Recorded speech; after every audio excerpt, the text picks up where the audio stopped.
आज हम चुनेंगे नरक में गिरने वाली पापों का संगीत। परिचय। सनत कुमार जी कहते हैं, व्यास जी, जो पाप परायण जीव महानरक के अधिकारी है, उनका संदेह से परिचय दिया जाता है। सावधान होकर सुनो, पर स्त्री को प्राप्त करने का संकल्प, पराये धन को पर स्त्री को प्राप्त करने का संकल्प, पराये धन को अपहरण करने का इच्छा, चित्त के द्वारा अनिष्ट चिंतन तथा करने योग्य कर्म में प्रवृत्त होने का दुराग्रह, ये 4 प्रकार के मानसिक पाप कर्म है।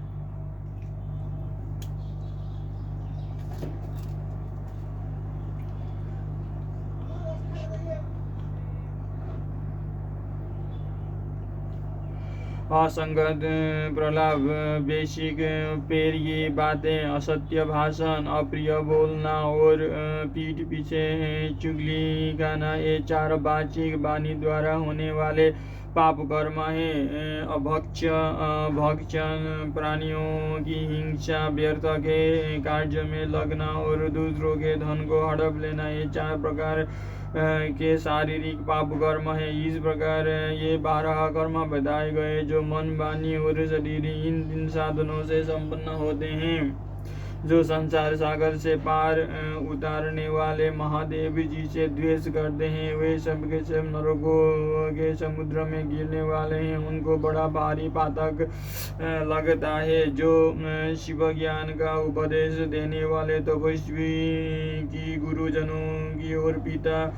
दाऊ आदि की निंदा करते हैं, उन्मत्त मनुष्य नरक समुद्र में गिरते हैं। ब्रह्म हत्यारा, मदिरा पीने वाला, सुवर्ण चुराने वाला,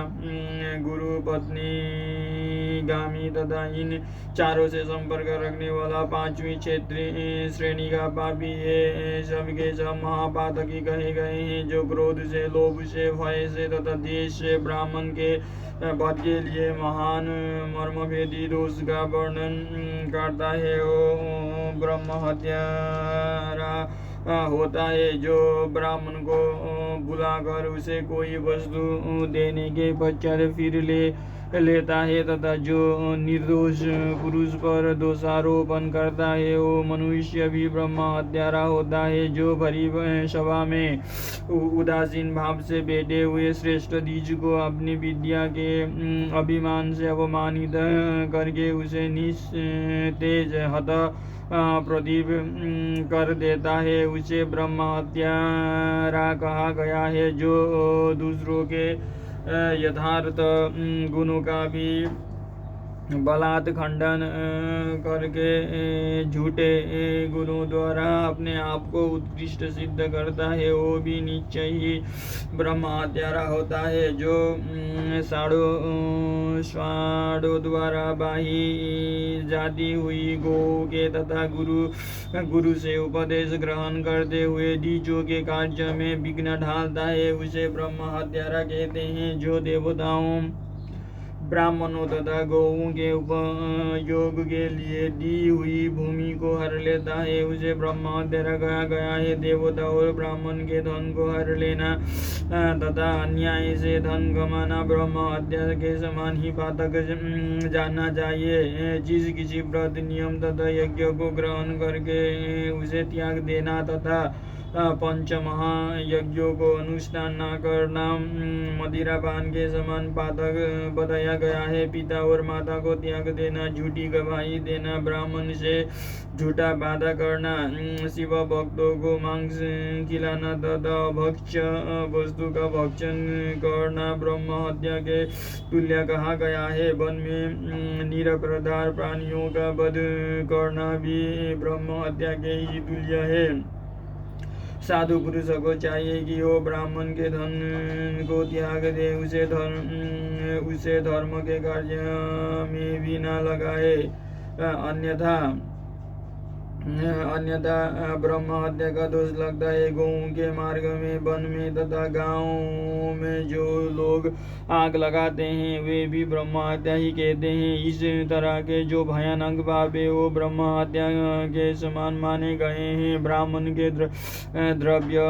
का अपहरण करना, पैतृक संपत्ति के बंटवारे में उलटफेर करना, अत्यंत अभिमान और अधिक क्रोध करना, पाखंड फैलाना, कृतज्ञता करना, विषयों में अत्यंत आसक्त होना, कंजूसी करना, सद्पुरुषों से द्वेष रखना, पर स्त्री समागम करना, श्रेष्ठ कुल की कन्याओं को कलंकित करना, यज्ञ बाग बगीचे सरोवर तथा स्त्री पुरुषों का विग्रह करना, तीर्थ यात्रा, उपवास तथा व्रत एवं उपनयन आदि का सौदा करना, स्त्री के धन से जीविका चलाना, स्त्रियों के अत्यंत वशीभूत होना, स्त्रियों की रक्षा न करना तथा छल से पराई स्त्रियों का सेवन करना,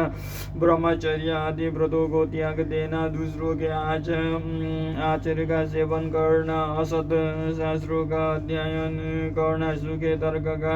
सहारा लेना, देवता, अग्नि, गुरु, साधु तथा ब्राह्मण की निंदा करना, पितृयज्ञ और देवयज्ञ को त्याग देना, अपने कर्मों का परित्याग करना, बुरे स्वभाव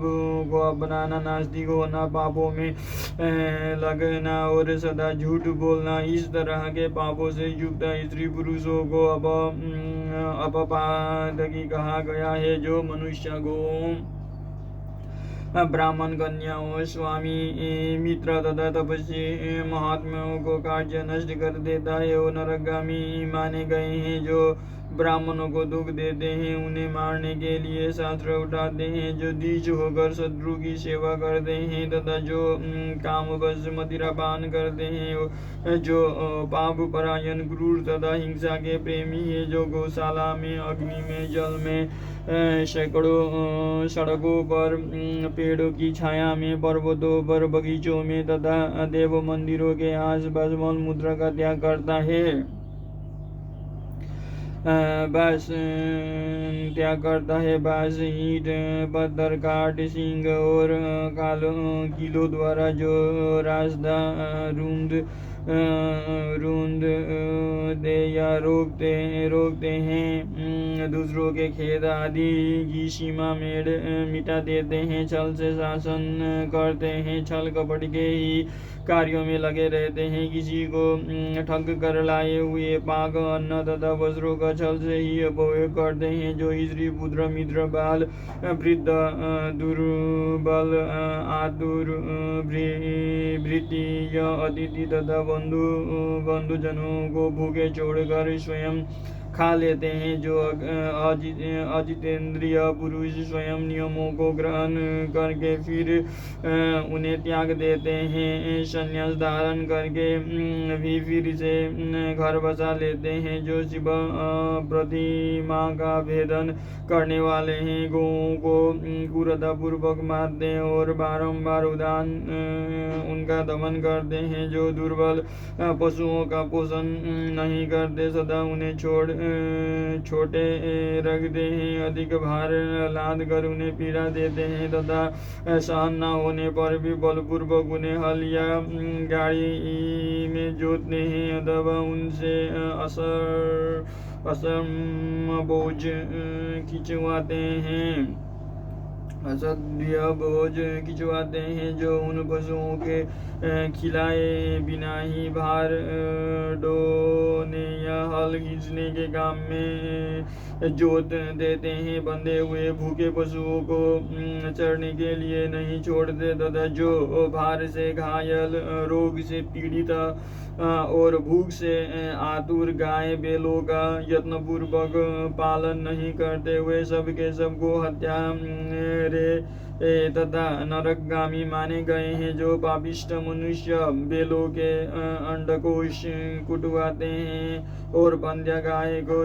जोतते हैं, वो नारकी हैं, जो आशा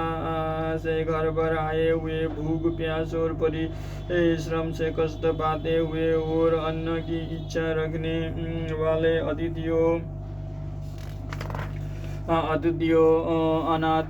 स्वाधीन पुरुष दोनों बाल वृद्ध दुर्बल एवं रोगियों पर कृपा नहीं करते, वे मूढ़ नरक के समुद्र में गिरते हैं। मनुष्य जब मरता है तब उसका कमाया हुआ धन घर में ही रह जाता है। भाई बंधु भी श्मशान तक जाकर लौट आते हैं, केवल उसी के लिए हुए पाप और पुण्य ही परलोक के पद पर जाने वाले उस जीव के साथ जाते हैं जो औचित्य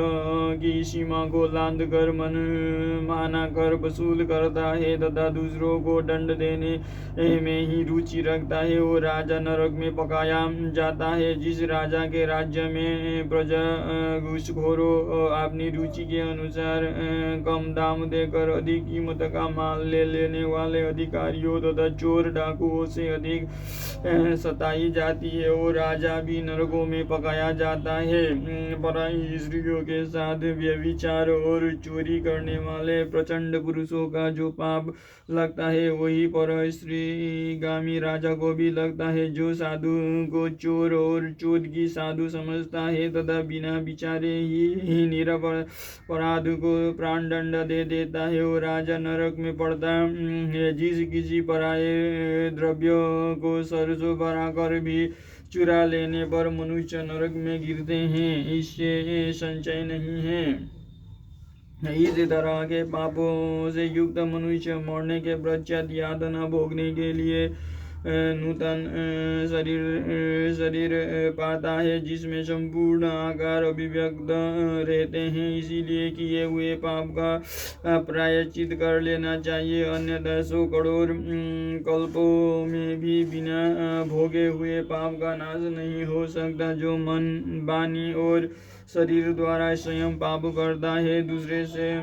कराता तथा किसी के दुष्कर्म का अनुमोदन करता है, उसके लिए